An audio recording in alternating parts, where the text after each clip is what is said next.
Како што се оди од полесните елементи кон потешките, периодично се наидува на истите својства. Оттаму името периоден систем. Својствата што се повторуваат се така организирани што лесно може да се видат сличностите помеѓу елементите. Периодниот систем е организиран во групи и периоди. Тие започнуваат со полесни елементи на врвот, а завршуваат со потешки елементи на дното. Редиците кои се протегаат од лево кон десно се нарекуваат периоди. Елементите од иста периода имаат некои сличности. Тие имаат ист број на електронски слоеви. Секоја нова периода представува нов електронски слој. Елементите од првата периода имаат еден слој, а како што се оди надолу, бројот на слоеви се зголемува.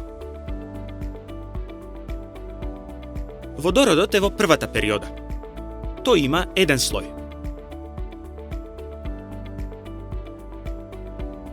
Калиумот е во четвртата периода и има 4 електронски слоеви, како и останатите елементи од оваа периода.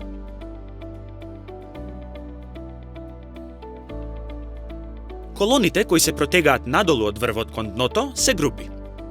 Елементите од иста група исто така имаат сличности. Елементите од иста група имаат ист број на електрони во надворешниот слој.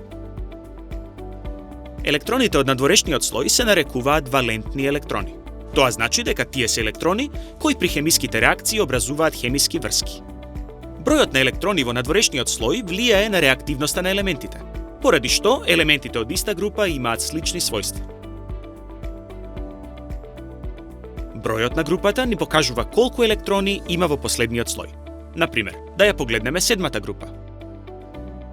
Флуор, хлор, јод, бром и астат. Тие имаат по 7 електрони во последниот слој и имаат слични хемиски својства.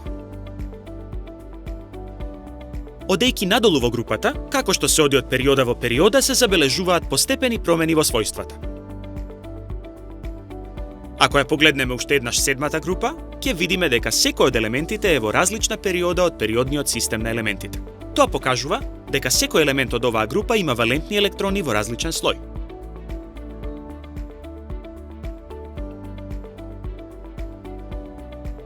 Хлорот е во седма група, а трета периода.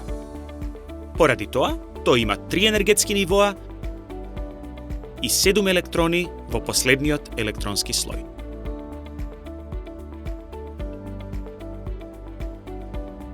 Доколку ти се допадна видеово, сподели го со другарчињата. За повеќе интересни содржини посети ја нашата веб страница naukazadeca.mk.